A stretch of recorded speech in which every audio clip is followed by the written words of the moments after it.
Kadaama okimanyi nti omusango gwe gavumenti nnamba eya Saudi yaguyingiddemu era nga bwe twogerera mukama we bali mu bateekako kayojiyoji w'ebibuuzo ngamba bannamateeka ate ng'era okimanyi nti ono Kadaama wanaaba mugezi nnyo agenda kufuna buli kimu agenda kugaggawala nga yeeyambisa famire eno bw'anaaba ng'akozesezza obwongo ate era nammwe abali eyo bakadaama kino njagala mubeere nga mukimanya nti nno bw'otuukangako ekizibu bwe kiti ne kijja mu bulamu bwo challenge bweti n'ofuna abantu abakulwanira genda n'abantu lw'ensonga abantu we bakuvaamu tojja funa ky'oyagala saagala muwala onakkirize ssente olw'ensonga bw'anaagenda ne ssente omwana we agenda kumuleka amulekera omuwarabu yaakomewo e Uganda ate nga ku mwana oyo abadde asobola okusabirako ebintu bingi nnyo nga bwe tugenda owuliramu eno vidiyo katugezese amagezi ge ku katambi akaddako kino ky'ekitundu ekyokusatu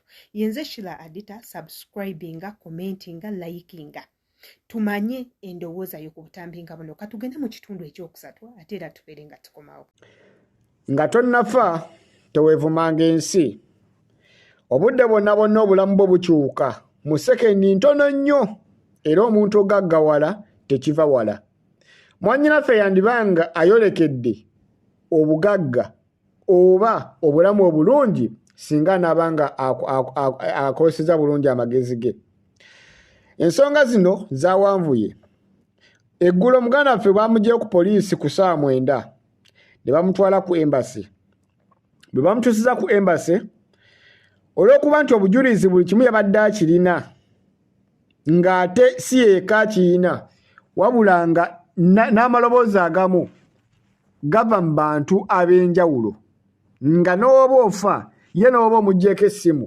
abalala baba bagenda asobola okusindika amaloboozi ago ekiraga nti obujulizi bwo si bwakusiimulwawo era si bwakuvaawo wano nno ofiisi embasi eyo nga yo yasoose neevunaana kampani kubanga omwana yasooka n'alaajana nga bino byonna tebinabaawo omwana teyayambibwa kampani yo nga yo bano bagamba basasula kampani miliyoni 2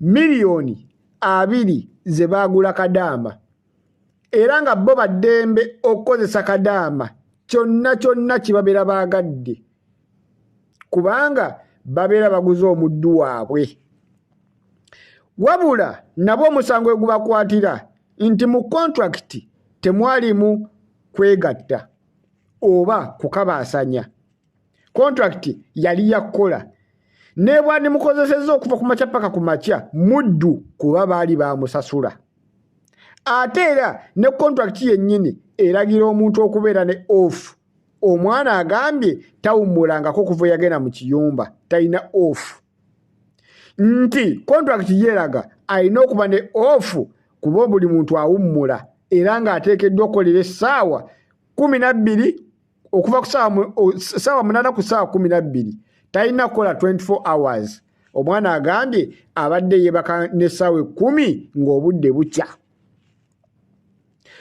wabula boosi n'abaana balabika bagenda kwekyusiza ate kampani gye baagula omwana muwala kampani bayinza ogiggalawo obudde bwonna kubanga yalagajjalira obulamu bw'omwana okutuuka kw'eyo embeera gy'aliko newe yavuddeyo ng'omwana ali mu buzibu ye yasinze okussaamu amaanyi amangi era yaviiriddeko muganda waffe okubeera nga akwatibwa wano nno ne muyingiramu looya embasi etaddeko looya mulamba owa Law Firm amanya ngenda nagabaterawo awo aga looya n'ekifaananyi kye ne gundi gy'akozesa kwa buli kimu bakimpadde era nga bo bagamba nti kampani bwe batasobola kuliririra mwana ono $50,000 simanya liyali oba ezeeyo ziba sente mmeka bwe batasobola muliya $50,000 mwezo simanya liyali oba ezeeyo liyali simanya liyali kampani egenda kuggalawo. Ngenza okubaliriramu nga bw'okwata 10,000 olwezeeyo Saudi Arabia n'oluzza muze Uganda ofuna kakadde. Kati ddira 50,000 tayimuzi muze Uganda bwe lubanga 10,000 luvaamu kakadde 50,000 zivaamu ssente mmeka? Oyinza okwagala okulya ekingi ate ne kikuzaalira ebizibu gwe kennyini osesema ekingi. Kampuni egenda kusasula ssente mwana muwala ono zaayagala kubanga lo faamu y'omwami ono oba embassy gulo yagwetaddewo zi ssente ze baagala. Bwe kiba si kyo bagende mu kkooti kubanga obujulizi bonna we buli n'amaloboozi. Era nga bagamba nti manejja baamukubiranga amasimu nga n'okuvuma kwatadde ng'agamba gwe toyagala kukola. Bwe kiba kiganye ogenda kujja obeere wano ate nga n'okkuba etukukuba. Kyokka ate tebakomye okwo n'omwami ne bano bennyini nabo baagala bamanye ani taata w'omwana omutuufu era omwana agenda ku DNA. Bwe bazuula taata w'omwana omutuufu ku bibiri naye agenda kusasula akakadde. Agenda kusasula akakadde ka liyadi simaliyali oba okuwasa Kadaama aleete famire ye abeere omukyala wa nannyini mwana. Bwe kibanga ssekyo bonna bamuliiririre, kampuni eririre omwana ono ne bano noone yamuzaalamu omwana nannyini mwana naye aliiririre baliko omwana w'omukazi agende naye kubanga we banagamba musigaza bayinza n'omukola ekikyamu. Bwabanga omwana bamuwagala ne Kadaama bamuwase ate nga bayise mu mitendera era nga balina n'omuzimbira ennyumba mwalina okubeera okukakasa nti ali safe era nga ajja kuba akyekingibwako abapoliisi oba si kyo bamwe n'obukuumi olw'obulamu bwe. Kadaama ye agambye byonna byonna teyandibiganye naye bw'anaasigala eno bajja mmukolera olukwe lwonna bamutte. Ye agamba ayagala kudda waka. Looya agamba lindako tusooke tukole DNA tulabe omwana waani. Jjukira baba yalya n'abaana ne balya era amaloboozi gonna buli omu eddoboozi lye lyeyogerera.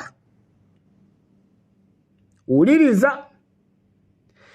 Kadaama ye nga ye bamugambye bagenda muwa obukuumi kubanga amateeka gakola.